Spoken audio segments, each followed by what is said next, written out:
subió al gobierno de la República Mexicana el señor Andrés Manuel López Obrador, y la Biblia dice en 1 Timoteo 2, del 1 al 4, que oremos por nuestros gobernantes. Yo sé que hay una polaridad tremenda en la República Mexicana acerca de esto, pero tenemos que ser fieles a la palabra de Dios y a lo que Él nos manda. Muchos pueden estar en desacuerdo, muchos pueden estar en acuerdo, pero nosotros como cristianos ya no podemos estarnos peleando, ¿verdad?, porque de qué partido eres, sino simplemente Dios ha permitido esto por razones que van mucho más allá ahorita de nuestra comprensión. Así como Dios permitió que subiera el faraón en Egipto, Nabucodonosor, los césares romanos bajo los cuales vivieron en la iglesia primitiva, Dios tiene una razón detrás de todo lo que Él permite que suceda. Y ahora nuestro deber es orar por Él y por su familia, por sus hijos y por el gobierno que ya ha tomado control y posesión de nuestra república y de nuestro amado México. Así que vamos a hacer una oración breve por todo esto. Padre Santo, te damos las gracias porque tú pones y tú quitas a los gobernantes. En este momento nos ponemos todos de acuerdo como iglesia para pedirte por la salvación de Andrés Manuel López Obrador, de su esposa y de sus 4 hijos. Señor, dale un espíritu de sabiduría y de revelación, de inteligencia, para que las decisiones que de aquí en adelante tome el gobierno, Señor, nos des gracia a nosotros como iglesia ante ellos.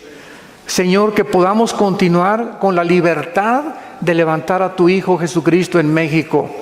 Que no vayan a prohibir, Señor, nunca la proclamación de tu Evangelio, y que podamos nosotros continuar levantando la bandera de la justicia, de la verdad y de la santidad a un México que está completamente sumergido en las tinieblas. Y somos la luz, la iglesia, para alumbrar los ojos de aquellos que están cerrados y hacerles ver, Señor, que solo Jesucristo es el verdadero Mesías y el único Salvador. Te lo pedimos y te damos las gracias en el nombre de Jesús. Amén. Muy bien, pues en esta mañana, acabando el mensaje, me voy a tener que salir rapidísimo. Ya no vamos a poder saludar a mucha gente porque nuestro avión se va a las 3 de la tarde. Así tenemos que estar mi hijo y yo a la 1 de la tarde en el aeropuerto. Así que bye de una vez a todos. Nos vemos muy pronto. Estamos seguros que van a continuar, ¿verdad?, fortaleciendo esta iglesia, donde nos hemos esmerado hace 40 años en predicar la sana doctrina de la palabra de Dios.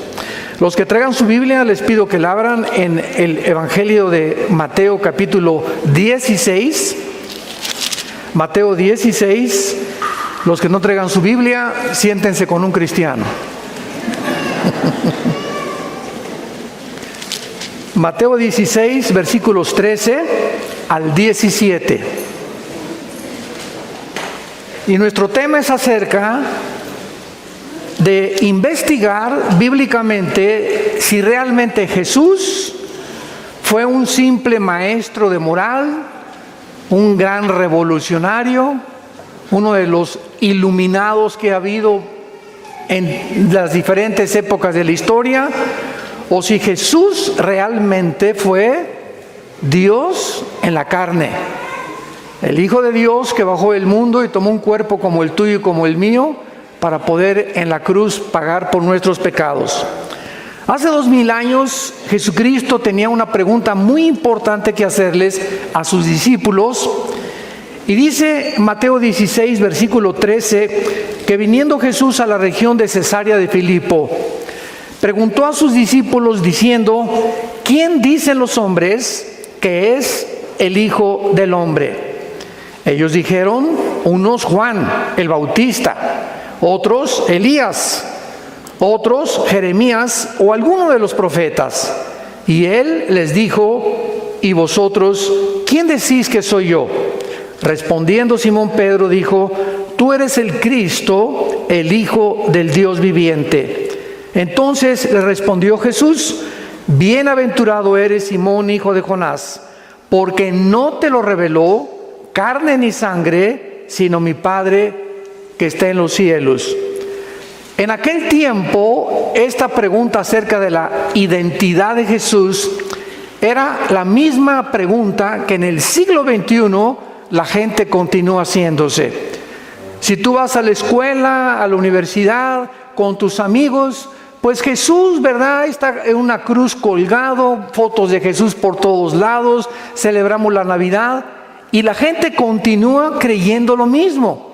Yo lo hacía precisamente también porque antes de ser cristiano, yo pertenecí a la ideología marxista-leninista, y cuando me preguntaban acerca de Jesús, cuando mi hermano comenzó a hablarme de Jesús, yo le dije que era descendiente del Che Guevara. Imagínense nada más, ¿no? Fue un gran revolucionario, vino a tratar de establecer la libertad, y además les decía yo al grupo de personas que me seguían que había sido el primer comunista. Porque en el libro de los Hechos dice la Biblia que todos repartían según su necesidad, y que eso es el comunismo, repartirnos todo y que nadie sea pobre. Yo estaba grandemente equivocado, porque la diferencia entre el cristianismo y el comunismo es que nosotros lo hacemos voluntariamente y el comunismo lo hace a fuerza. O sea, te obliga a expropiar y te obliga a donar lo que tú tienes, que es la propiedad privada y que es uno de los bienes más sagrados que Dios nos ha dado en la Biblia. Muy bien, una de las cosas más maravillosas, vamos al Evangelio de Lucas capítulo 1, para comenzar, es que Jesucristo nace en este mundo. Señores médicos que nos acompañan en esta mañana, principalmente a los que les interesa la genética, esto es completamente asombroso. Nunca me canso de tener conferencias con médicos, psiquiatras, psicólogos para mostrarles las impresionantes evidencias médicas, científicas, genéticas, biológicas, antropológicas y de cualquier disciplina mental que tú me quieras decir o académica de la Biblia. En 1860, Gregorio Mendel descubre las leyes de la herencia. 1860. Cuando comienza la ciencia a penetrar en el mundo de la genética y a descubrir que hay algo que se transmite de una generación a otra generación. Los tigres transmiten a todos sus tigritos rayitas, los changos son changos, las palomas son palomas, los hipopótamos son hipopótamos. Si siembras una semilla de uva, no crece naranja ni crece chabacano, crece uva, porque todas las semillas y todo lo que existe tiene lo que se descubrió un siglo después de Gregorio Mendel, hasta 1954.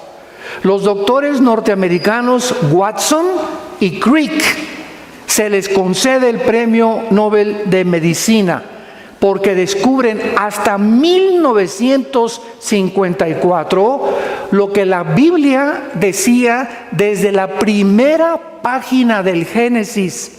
Descubren el código genético hereditario que se llama el ADN. O sea, la hélice famosa que se encuentra dentro de las cromosomas y los genes, y donde se encuentra toda la información de quién eres tú y de quién soy yo. En una uva se encuentra un software que alguien puso, vamos a ver quién es ese alguien. En las naranjas se encuentra un software, un código, para que cuando tú siembres la naranja, crezca amarilla con las características nutriológicas y vitamínicas que tiene la naranja, que son exactamente las que el cuerpo necesita. Vean la interrelación tan impresionante.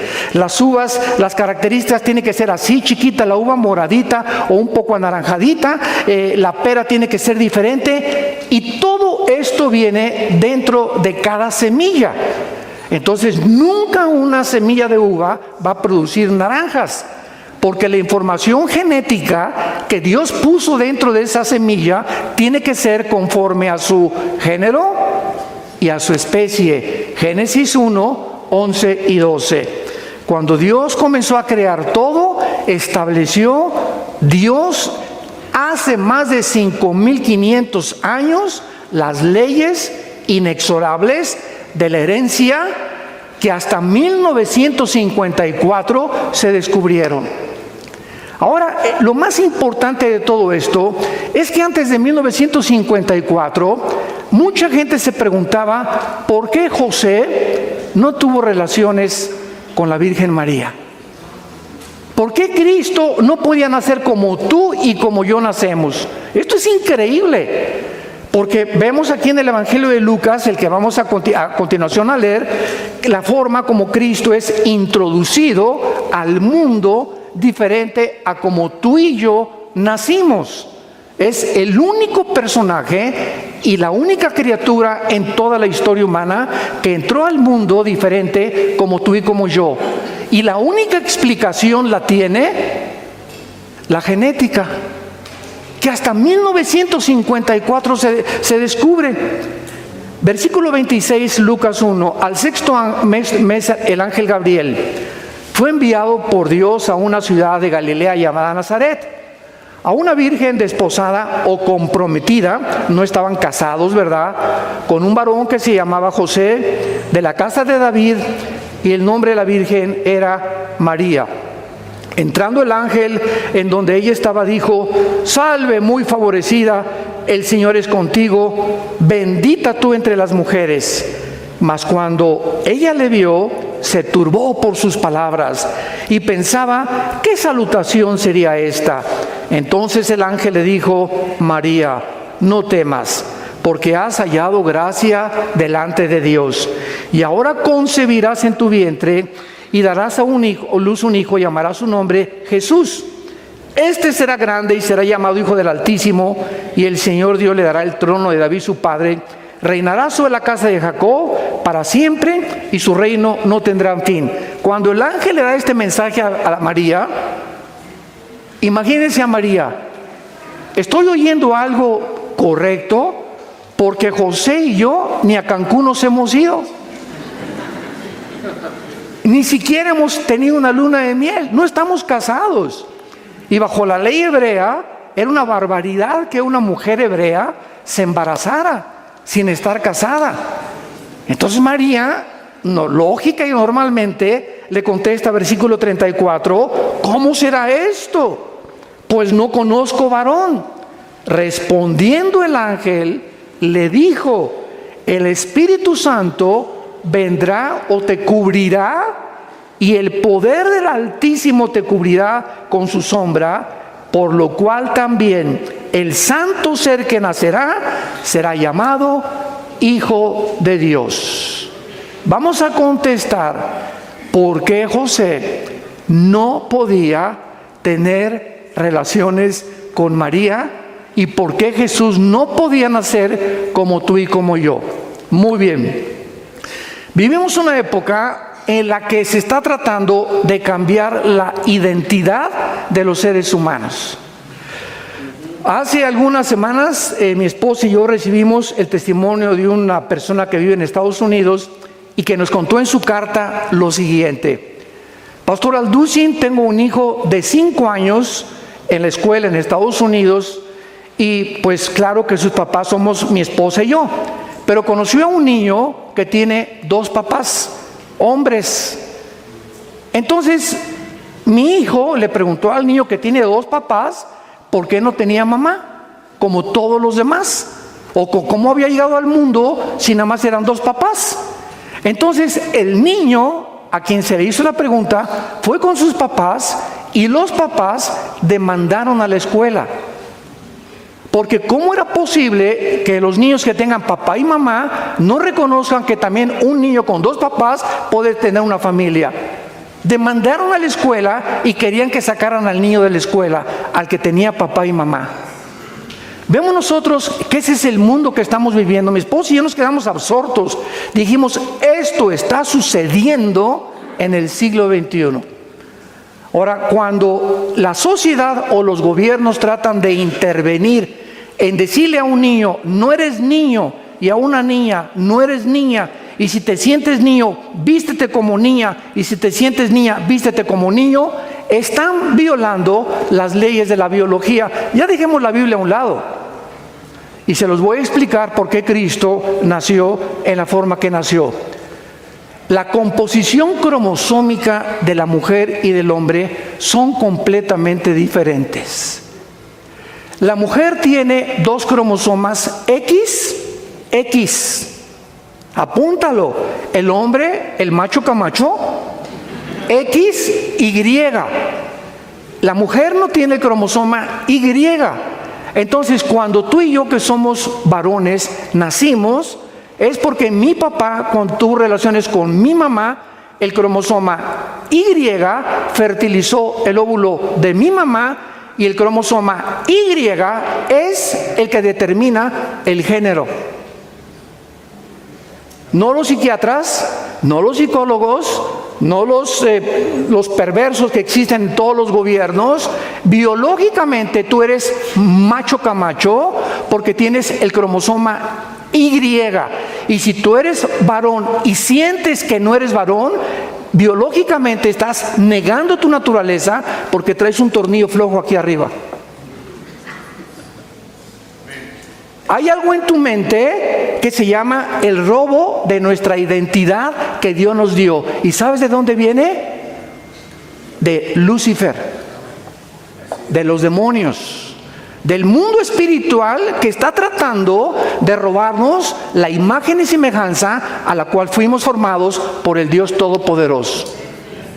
Y cuando Satanás comienza a robar la identidad de los seres humanos, miren ustedes esto, el 65% de las personas que han aceptado el transgénero se han suicidado. El 65% de las personas que han tratado de cambiarse el sexo o negar su identidad biológica acaban suicidándose. ¿Por qué? Porque pasa un fenómeno impresionante en su naturaleza en el que tienen que luchar durante toda su vida en aceptar algo que no lo son. Y si tú tienes el cromosoma Y, eres macho, camacho. Y negar tu nacimiento biológico es decirle a Dios, ¿por qué me hiciste así? Me hubieras hecho mejor mujer. Muy bien, cuando nosotros venimos a la Biblia, Dios creó a Adán y Eva con espíritu, alma y cuerpo. En otras palabras, somos espíritu, tenemos un alma y vivimos dentro de un cuerpo. El espíritu es la parte a través de la cual nosotros conocemos a Dios, porque Dios es espíritu. Entonces, a través del espíritu lo conocemos, lo adoramos y lo servimos. El alma es el centro de los sentimientos, la voluntad, el intelecto y las emociones. Es la mente. El cuerpo simplemente es el envase donde el alma y el espíritu viven dentro. Por eso el cuerpo, ¿verdad? Vamos a morir, te creman o te cabes en la panza un tiburón. A los primeros cristianos los quemaron vivos en las antorchas. No importa, dijo Cristo en Mateo 10, lo que a tu cuerpo le hagan. Preocúpate mientras estás vivo el destino de tu alma. Entonces, cuando el ser humano se rebela contra Dios, nos separamos. La palabra muerte en la Biblia no significa, apúntalo, cesar de existir.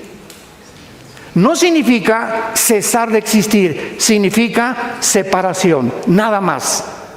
Entonces, el ser humano se separa de Dios espiritualmente cuando le dice a Dios, no quiero tus reglas, no quiero tus mandamientos, déjame independizarme, yo quiero ser autónomo, yo quiero definir mi vida, yo tengo la suficiente capacidad para determinar qué voy a hacer en la vida. Esto es lo que se llama la raza humana caída.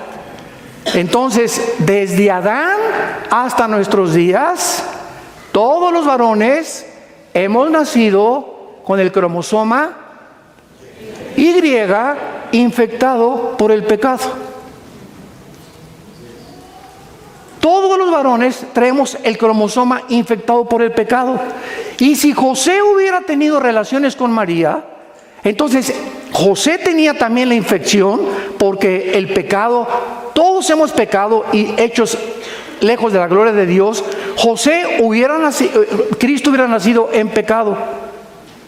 Porque es el cromosoma Y donde viene el pecado y la transmisión genética para que nosotros heredemos algo.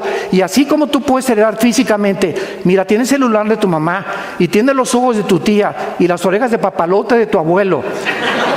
Así como heredamos características físicas, la altura, el color de piel, etcétera, etcétera, heredamos también características mentales. Esto es increíble, porque somos almáticos también. Entonces es igual de berrinchuda que su mamá, tiene el liderazgo de su papá, son características que pertenecen en el alma.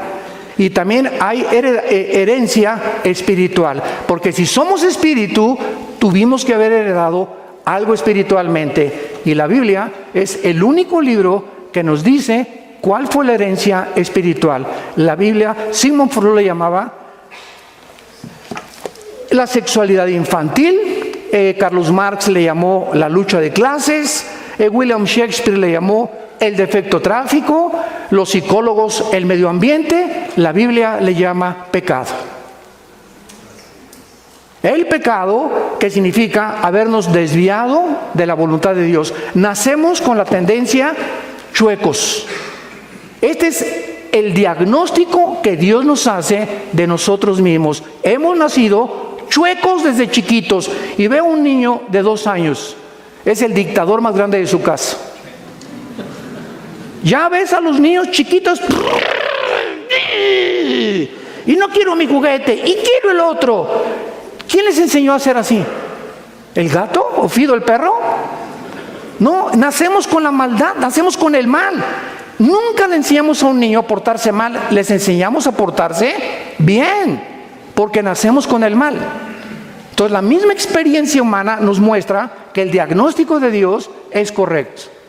Entonces el nacimiento de Jesús no podía ser como tú y como yo. ¿Por qué? Por la herencia de pecado en la cual nosotros hemos nacido delante de Dios. Él tenía que nacer de una forma diferente. El Espíritu Santo pone el cromosoma Y para que ovule el óvulo de María, y para que el santo ser que nazca en la matriz de María pueda ser un ser humano como tú y como yo, pero sin haber heredado el pecado.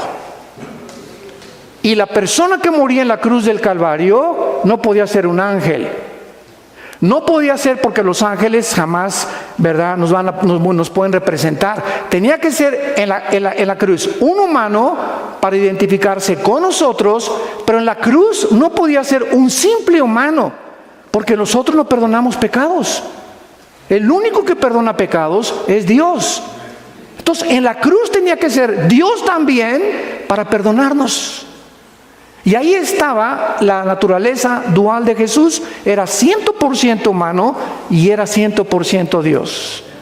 Él lloró, caminó, comió, sufrió tentaciones igual que nosotros, pero al mismo tiempo Él era Dios. Y los atributos divinos de Jesús no los ejerció conforme a su voluntad. Dice en Filipenses que no estimó el ser igual que su Padre. Antes de venir al mundo, Jesús, el Padre, el Hijo y el Espíritu Santo estaban en el mismo nivel. El Hijo baja al mundo y el Padre queda arriba del Hijo. El Hijo voluntariamente se somete a quedar debajo del Padre. No estimó el ser igual a Dios como cosa que aferrarse, sino que se humilló y se puso debajo del Padre temporalmente. Como una vez un testigo de Jehová me dijo, es que Jesús dijo, mi Padre es mayor que yo. Pues sí, porque entiende Filipenses capítulo 2, cabeza de aguacate. Él tuvo que ponerse bajo el Padre para demostrarnos a nosotros la sumisión, que tenemos que estar sumisos, no somos dioses. Él, siendo Dios, no estima el ser como su Padre. Y comienza Jesús a decirnos, yo no hago nada, no hablo nada, no veo nada más que lo que veo hacia el Padre. Había 10 personas enfermas y Jesús, imagínense, a los 21 años, papá, mira cuántos enfermos, mira cuántos están sin el Evangelio. Y el Padre, no vas a curar a nadie, no vas a predicar a nadie, pero papá, hasta que cumplas 30 años.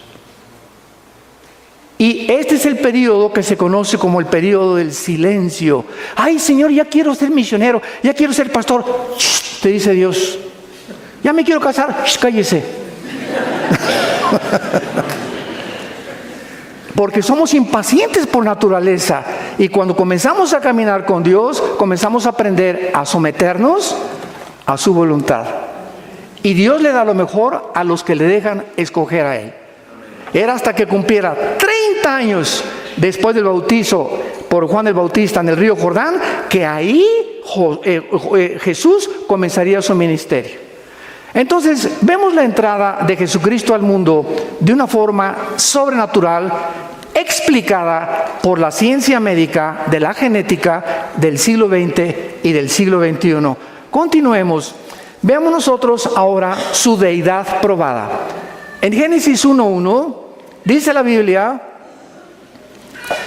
Bereshit Elohim ha-samayin ha-eretz, en el hebreo. En el principio Dios hizo los cielos y la tierra. Cuando nosotros vemos esta frase, en el principio Dios hizo los cielos y la tierra, encontramos lo que se descubre hasta el siglo XX, que el universo no es eterno, que el universo tuvo un principio. La Biblia ya lo decía desde el principio. ¿Por qué? Porque cuando Dios dice, en el principio Dios creó los cielos y la tierra, están involucrados, señores físicos que nos acompañan, los tres elementos que forman el universo: la materia, el tiempo y el espacio. En ese momento, cuando Dios dice, en el principio Dios creó los cielos y la tierra, fue el principio del tiempo. Antes el tiempo no existía. En la eternidad no hay tiempo. Dios no es el Dios del pasado ni el futuro. Dios es el Dios del presente. Yo soy el que soy. Él no es del pasado ni del futuro. Y esto nos funde los cables dentro de nuestro cerebro. Porque cuando nosotros sabemos que en la eternidad no hay tiempo, en la eternidad Dios escogió que hubiera un principio y va a tener un fin el tiempo. Y después de Génesis 22 vamos a pasar a la eternidad, donde ya el tiempo no va a ser igual que como lo tenemos nosotros. Y el espacio, ¿verdad? Pues es todo lo que nos rodea, y nos damos cuenta que vivimos en un universo de 4 dimensiones. Alto, bajo, ancho, y Alberto Einstein en 1943 descubre la 4ª dimensión, el tiempo, con su fórmula E igual a mc al cuadrado. La energía es igual a la masa por la velocidad de la luz al cuadrado. Y Einstein descubre lo que la Biblia decía con siglos de anticipación, que el tiempo no puede ser igual porque el tiempo no existe. ¿Cómo que el tiempo no existe? Entonces, ¿dónde estamos ahorita nosotros, verdad? Ok, agarra un cohete y salte de la atmósfera y vete a Marte. Y cuando te vayas a Marte y tú tienes 40 años de edad y tu esposa tiene 40 años de edad, cuando regreses de Marte tu esposa va a tener 60 y tú vas a tener 45. Ya es que ir a Marte todos, ¿verdad? Ya lo estoy viendo. Nada más digo puros amenes de los varones, ¿verdad? ¿Por qué? Porque el tiempo no existe en el espacio como sucede aquí. Si te vas a Júpiter, mientras más lejos del Sol, con menos velocidad transcurre el tiempo. Aquí transcurre porque el planeta va a una velocidad sobre su eje de 24 horas y alrededor del Sol en 365 días. Júpiter lo hace más despacio, Marte así. Mientras más lejos del Sol, el tiempo cambia completamente, por lo cual es relativo. El tiempo es relativo. Todo lo que la Biblia enseñaba desde hace muchos siglos. Muy bien, vamos a Juan capítulo 1 y vemos nosotros que la Biblia enseña que el creador del universo fue el Hijo de Dios, Jesús, un hombre, un revolucionario, un maestro de moral como Mahatma Gandhi, Confucio, el Che Guevara, etcétera, etcétera, o el líder que tú me quieras mencionar, jamás se podrá atribuir el decir que Él creó el universo. En el principio era el verbo, ¿en el principio de qué? De Génesis 1:1. O sea, Jesús ya existía en el principio. ¿Por qué se le llama el verbo a Jesús aquí? ¿Y cómo sabemos que es Jesús? Ahorita lo vamos a ver, que Él es el verbo. Muy fácil, Dios sabía que con el tiempo iba a haber leyes en la gramática. Yo me acuerdo, desde primaria me enseñaron que una oración tiene sujeto, verbo y predicado. El sujeto es el principal de la oración, el verbo indica la acción y el predicado es el resto de la oración. En el principio Jesús fue el que puso, Él era el verbo, el que puso la acción de Dios. ¿Me va siguiendo? Más te vale. Y el verbo, y Jesús era con Dios, y el verbo era Dios. Todas las cosas por Jesús, por Él fueron hechas, y sin Él nada de lo que ha sido hecho fue hecho. Versículo 9, aquella luz verdadera que alumbra a todo hombre, venía a este mundo. En el mundo estaba y el mundo por Él fue hecho. La Biblia dice en los evangelios que Jesús fue el que hizo el universo. Un momentito, pero ¿qué diferencia hay entre el Padre y el Hijo y el Espíritu Santo? ¿Cómo está eso de la Trinidad y que el Hijo es el Padre, etcétera, etcétera? Lo que sabemos, dice en 1 Corintios 8, no lo sabemos como lo deberíamos de saber. Y se los voy a mostrar físicamente también, con las leyes de la física. Miren, qué fácil está esto, para enseñarles la Trinidad, que es nada más un ejemplo, no podríamos profundizar mucho más.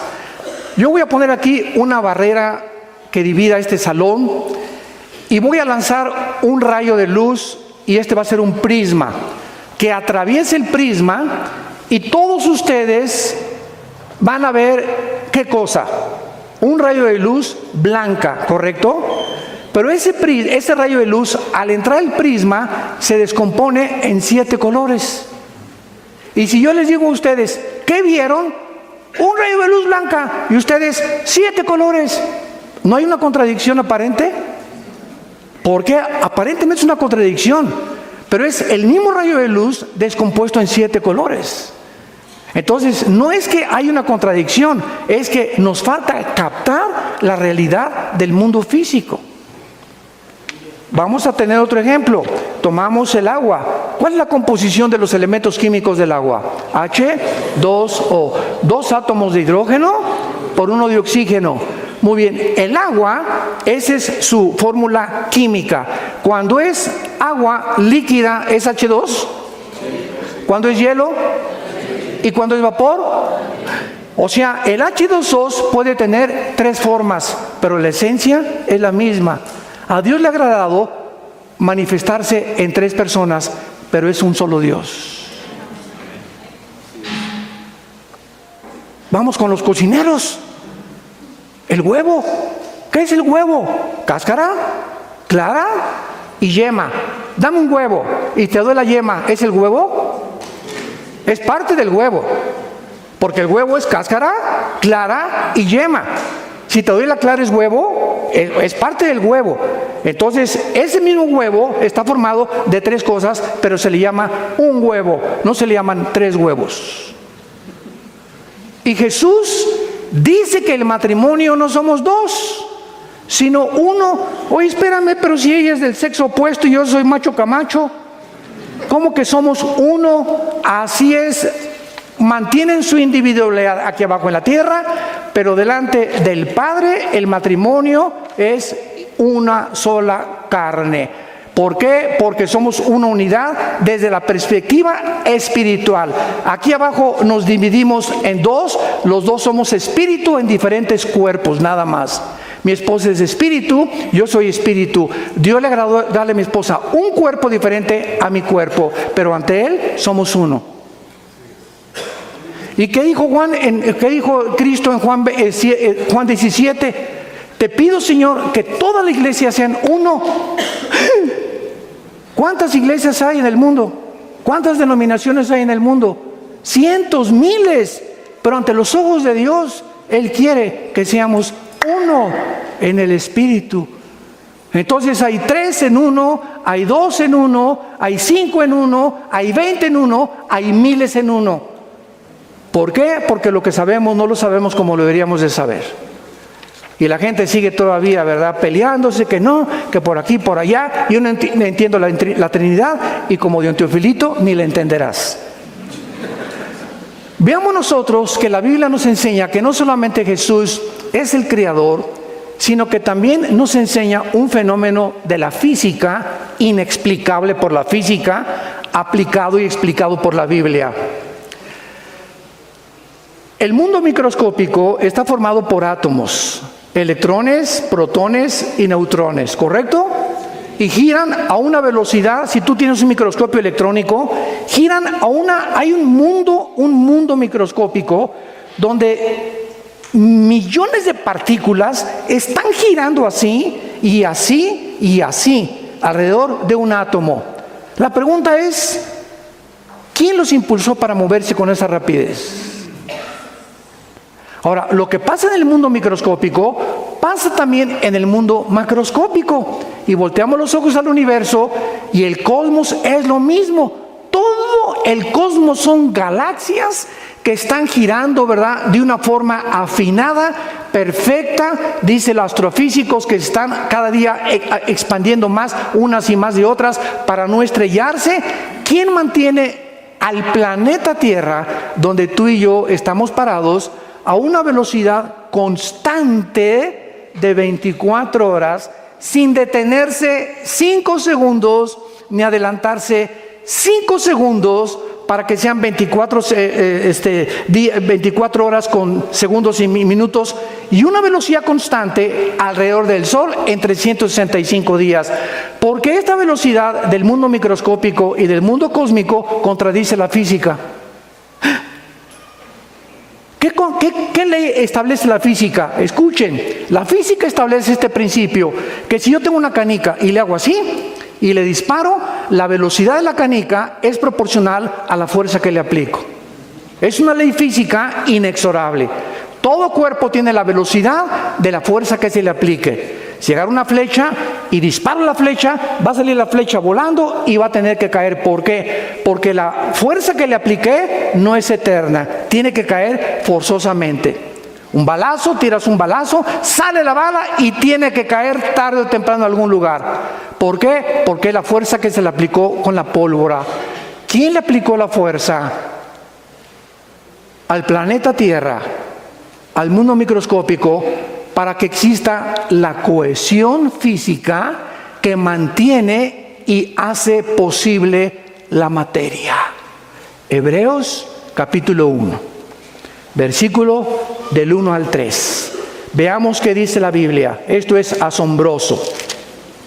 Dios, habiendo hablado muchas veces y de muchas maneras en otro tiempo por los profetas, en estos postreros días nos ha hablado por el Hijo, a quien constituyó heredero de todo y por quien asimismo hizo el universo, el cual, hablando de Jesús, siendo el resplandor de su gloria y la imagen misma de su sustancia, y subraya lo que sigue, y quien sostiene, se tradujo en muchas Biblias, sustenta todas las cosas. ¿Con qué? Con la Biblia. Con la palabra de Dios, Jesús mantiene la materia, la cohesión del mundo microscópico, la cohesión del mundo macroscópico. Es el poder de Jesús. Ese hombre que se hincó a lavarnos los pies, que abrió sus manos y no se defendió y como una oveja fue entregado en medio de estos trasquiladores. Él. Ahora voy a retroceder un poco más. Esto les va a volar completamente todos los fusibles. Dios comenzó en esta tierra en un esperma. Dios se metió a un esperma porque así fue como nació en el vientre de María. Dios entró a un esperma cuando el cromosoma Y ovula el óvulo de María, se forma un cigote de 46 cromosomas. 23 cromosomas heredé de mi papá, 23 cromosomas heredamos de nuestra mamá. Cuando se juntan, somos un cigote de 46 cromosomas, y ahí, dice el Salmo 139, en el estado embrionario es cuando comienza la vida. Ningún médico te puede decir cuándo comienza la vida, porque ningún médico, por más laureado y los doctorados que tenga en medicina, se puede atrever a decir, porque solo Dios sabe cuándo comienza la vida. Y de acuerdo a la Biblia, comienza en el estado embrionario. Ahí ya somos seres humanos. Ahí estaba Jesús, en estado embrionario. Así vino al mundo, de la forma microscópica. El creador del universo se reduce a casi la nada y comienza del esperma a ser un cigote, un feto, nace un niño, crece y muere por nosotros. A los 3 días vence toda la muerte para demostrarnos quién es Dios, porque nos ama, porque dio su vida y para que sigamos sus pisadas. La grandeza está en servir, en vivir para los demás y en humillarnos delante de Dios. Ahí está el secreto de la felicidad. Él es Jesús, el que sustenta todas las cosas. El Che Guevara no sostenía ni la canasta de huevos de su mamá. En tercer lugar, Jesús dijo que el que le conozca a Él, le conoce a Dios. ¿Quién ha dicho eso en la historia? Vayamos a Juan capítulo 14. Me acuerdo que en 1993, tu padrino, el Dalai Lama,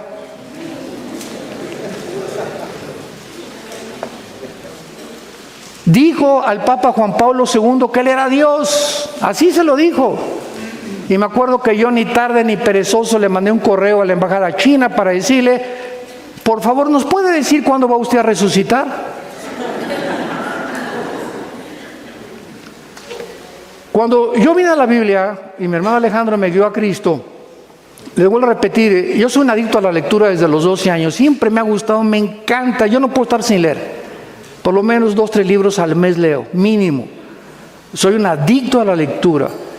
Y cuando yo leí la vida de la Mahatma Gandhi, la vida de Mahoma, la vida de Confucio, la vida de todos los líderes de Che Guevara, la dialéctica materialista, la ideología, el socialismo, las ideologías, las filosofías, yo a los 22, 23 años de edad estaba lleno así de conocimientos de por aquí, por allá, y al mismo tiempo intenté 3 veces quitarme la vida. Me sentía con un vacío impresionante, ya no sabía qué cosa, hasta que comenzaron a hablarme, mi hermano me habló por primera vez y comencé a leer, y lo que me trajo a Jesús es cuando yo leí Juan 14. Cuando yo leí estas palabras, hagan de cuenta que salía como fuego, así entraba mi alma, la búsqueda tan existencial que traía, ¿a quién le dedico mi vida? ¿Para qué nací? La vida es tan corta, ¿a quién se la puedo dedicar? Y cuando leo Juan 14, me acuerdo que caí de rodillas, casi llorando. Y comencé a hacerme las siguientes preguntas. Leamos lo primero. Jesús les dijo antes de morir, esto es un día antes de morir. Antes de morir Jesús les dijo a los discípulos: no se turbe su corazón. Lo primero que les dijo es: no estén estresados. Nunca, nunca, nunca, nunca. No importa lo que pase en el mundo. Que salió el presidente que el petróleo cayó, que el peso cayó, que la bolsa, que por aquí, por allá. No hagamos caso de nada, absolutamente. Mantén dentro de ti la paz de Dios. Todo está bajo control. Soy su hijo, soy tu hija, Señor. Yo no puedo convertir a mis hijos, no puedo convertir a mi esposa, no puedo convertir a las ovejas. Yo no puedo hacer que el dinero me llegue. Señor, tú estás al control de todo. Yo quiero vivir en paz. Mi hija se fue y está en las drogas y se fue a la prostitución. Hermano, por favor, ore por mí. Mire, doña Chencha, primero usted se aplaca y se tranquiliza, porque en el estado en que usted viene a pedirme orar por su hija, me está hablando que usted no cree en Dios.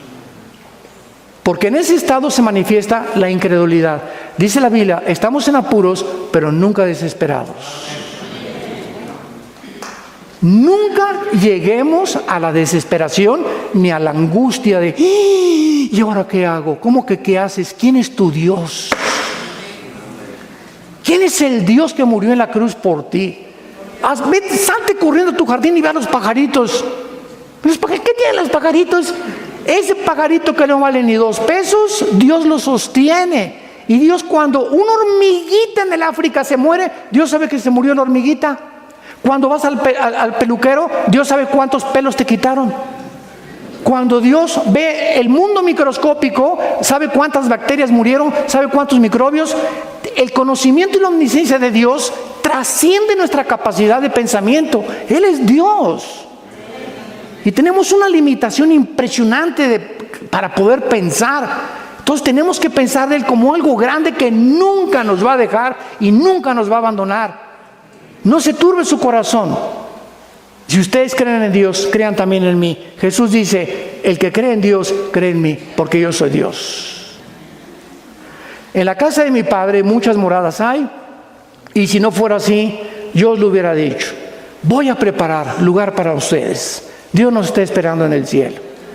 Ya viene por nosotros pronto.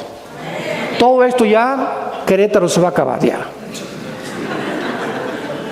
Todo se va a acabar ya en este mundo, ya aflicción, enfermedades, todo.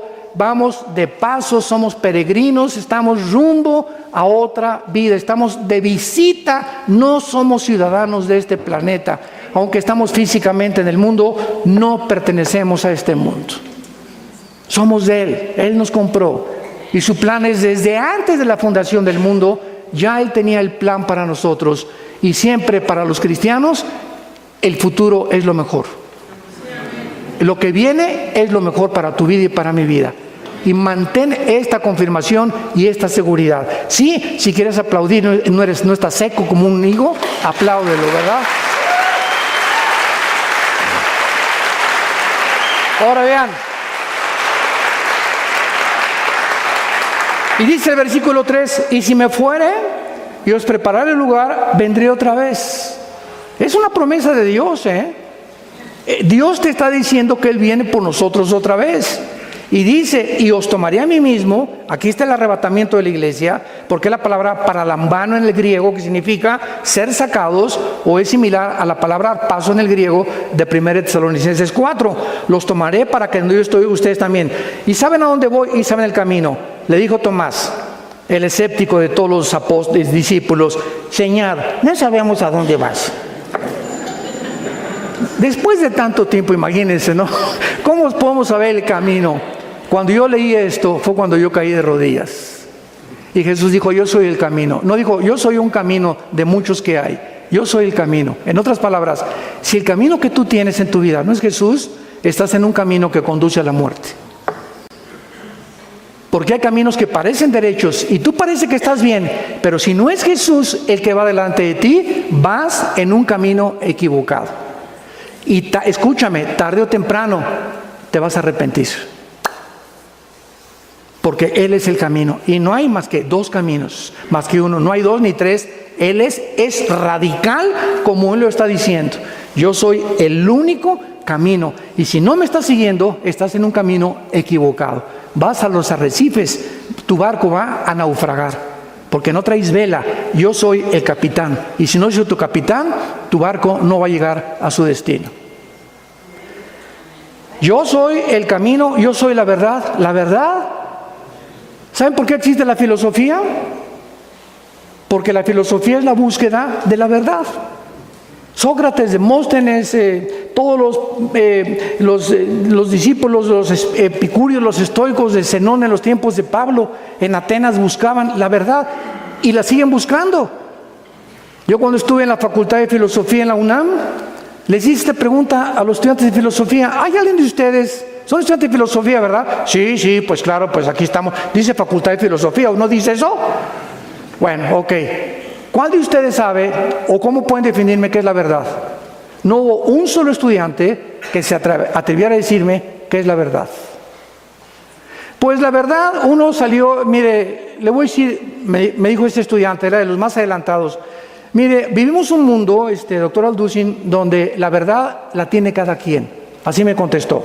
Por ejemplo, me dice, lo que usted ahorita para usted es verdad, para mí no lo es. Y para el que está conmigo no lo es. Entonces le contesté yo, lo que tú me estás diciendo se llama relativismo en la filosofía. Entonces, tú estás confesando que no existe una verdad absoluta. Y me dijo, exactamente. Y le levanté la Biblia. Y le dije, Jesús es la verdad absoluta. Y se quedó así. Y me dice, demuéstremelo. Y le digo, para que sea verdad, la palabra en el griego y en el hebreo para verdad, ¿sabe lo que significa? Lo que no tiene cambio. Lo que no está sujeto a cambiar. Y todo en el mundo que vivimos desde hace 6,000 años en este planeta, todo está cambiando las verdades de la ciencia. Un ejemplo, hace 3 años, Plutón estaba en los libros de astronomía. Y hace 1 año compré un libro de astronomía en una biblioteca ahí en Dallas, Texas, y pues los astrónomos dicen que no, que Plutón no reúne las características para ser planeta, y lo borraron de un pincelazo a Plutón de la astronomía. Imagínense nada más, ahora resulta que me enseñaron mal. Y así pasa con la ciencia. ¿Por qué? Porque no somos dioses. No hay nada que pueda permanecer estable ni equilibrado si no es Dios. Entonces, cuando Jesús dice yo soy la verdad, está diciendo yo soy la única entidad espiritual en el universo que no estoy sujeto a ningún cambio. Yo soy el mismo ayer, hoy y por los siglos. Escúchame, y cuando Jesús dice yo soy el alfa y yo soy el omega, que es la primera y la última letra del alfabeto griego, yo soy el principio y yo soy el final, ¿sabe lo que nos está diciendo? Ok, voy a razonar. Si tú eres el principio y tú eres el final, ¿dónde estoy yo? Ahorita estamos aquí en medio, no hemos llegado al final, ¿verdad? Entonces, si Él es el principio y Él es el final, mi final es Él. Y voy hacia Él. Y mi final y mi camino está asegurado, porque lo sigo a Él. Y finalmente, Jesucristo dice en Hebreos 4:15 que era sin pecado. Ahí está, ¿por qué? Porque no nació como tú y como yo. El pecado se hereda genéticamente, así como se hereda las transmisiones físicas, mentales.